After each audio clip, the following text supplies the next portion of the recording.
Hello, this is Valerie Aiello, and you're listening to IdeaDiary. Thanks for coming back to my office and hanging out. Alrighty, I have October's analytics. So these are analytics for somebody that is not trying hard, that is just going live every day, practicing, talking, editing, consistently doing it every day. There have been some days that I've missed, but I'm not gonna kill myself over it. I might do a full orbit maybe next year. We'll see how it goes, but a full orbit is 365 videos every day of the year, not missing one. I know people do it and it is possible, but for me, my goal is to try to film a show every day, just kind of talk about what's happening as if we were workmates and you came to visit me in my office, and I try to find something interesting to share. So I am not trying to do any YouTube tricks. I don't care about YouTube growth. None of that's on my mind. I'm just trying to make something, like a little snippet of something valuable every day. I know some days are a little rambly. Some days might be a little bit more direct and have a topic, but overall, I'm not trying hard. I'm just kind of turning on the camera, turning on the microphone, pushing record, and editing a 15-minute show every day. And I'm doing it without any marketing, so I'm not blasting it on my LinkedIn or YouTube or on my Facebook or on my Instagram. I'm kind of doing it secretly. I'm actually on a social media freeze from July to January to see what value it actually brings to my life. I have a hunch that I'm kind of over at least Facebook and Instagram, and I want to focus on platforms that you can bring value to it. It takes a little bit of thought, a little bit of work, but that also has the ability to monetize. So I think I'm dumping Instagram, I'm dumping Facebook, and I'm trading any energy at all that I were to ever to put over there.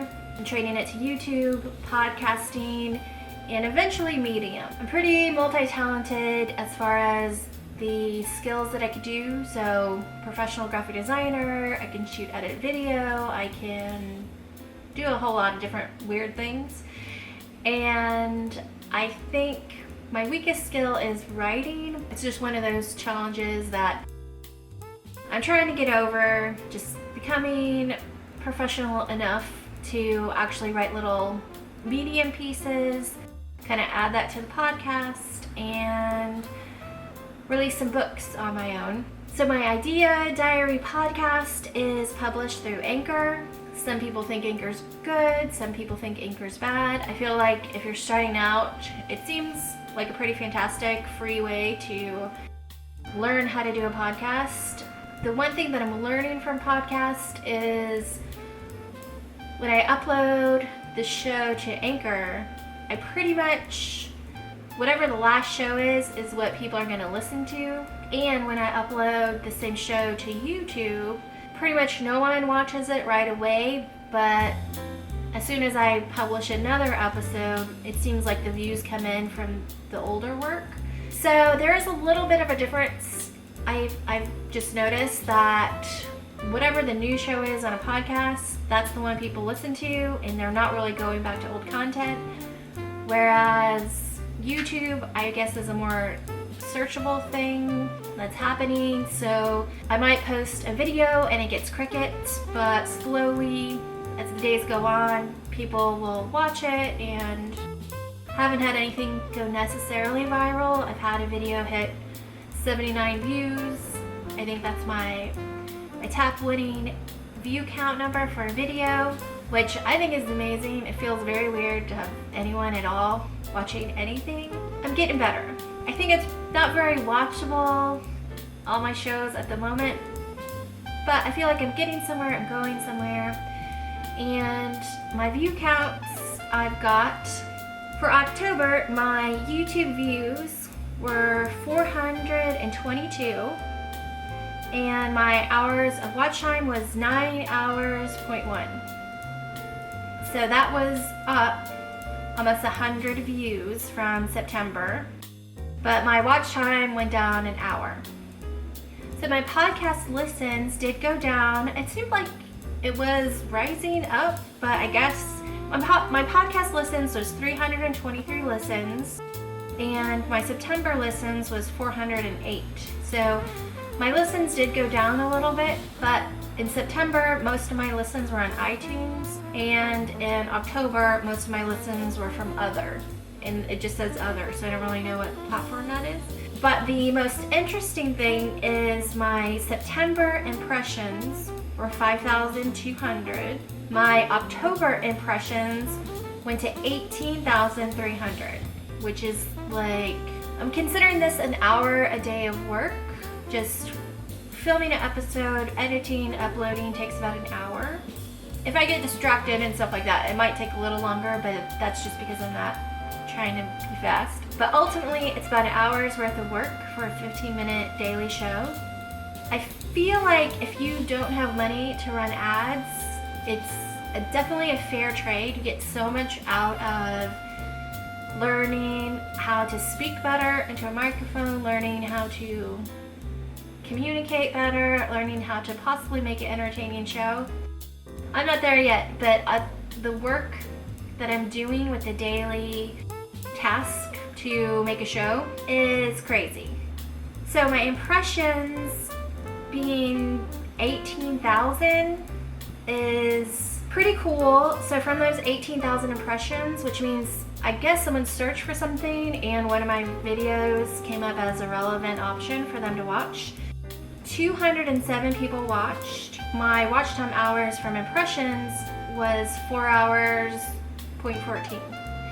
So that means, now I'm not telling anyone to come watch my videos, for the most part. I've told a friend here or there, but they're not watching my videos every day. So I'm really just going off of having zero following and seeing what's possible and what you can, I guess, get the attention for. What I'm doing is weird. I have no target audience. I have no point. Maybe someday I will, maybe I won't. I think that goes into the problem or decision that someone might make, whether or not they want a YouTube channel that is unique or a niche. Having a niche YouTube channel probably bumps up your views pretty fast, faster than just being totally random. I know a lot of YouTube video coaches and people that I would watch, like Sunny Lenarduzzi. I think she's pretty smart. They would constantly talk about you have to be findable. YouTube is a search engine. So if you're not making relevant content, nobody wants to watch a vlog of somebody that has no point and is super random. You kind of got a niche down. But after seeing a lot of YouTubers kind of being happy after a year or two or more from being stuck in the same niche, I see a lot of people finding a lot more happiness just making their YouTube channel unique and doing whatever they want. So they'd box themselves in and then they have to rebrand their channel. Which to me, I don't think there's anything wrong with saying, oh, I want to have a channel based on music, and then in a year I'm going to add business, then in a year I'm going to add unique things about myself. I think having different career ideas for your YouTube channel, I think that can be smart and is a really good idea.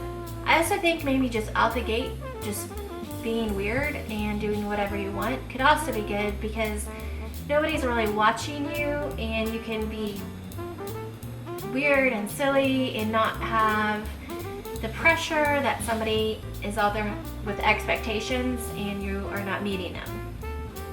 So at least for 2020, I'm choosing unique and just practicing to see what I can do and what I can accomplish. And we'll see if I ever niche down to something, but at the moment, my main things that I love music, I love business, I love music marketing, I love weird, funny things I find on the internet. I'm just going with, if we were workmates, you and I, and you stopped by my office and we would talk about funny things, that's kind of what I want my podcast to be about. And eventually I want to have round tables where there's a bunch of people talking, maybe about one specific topic.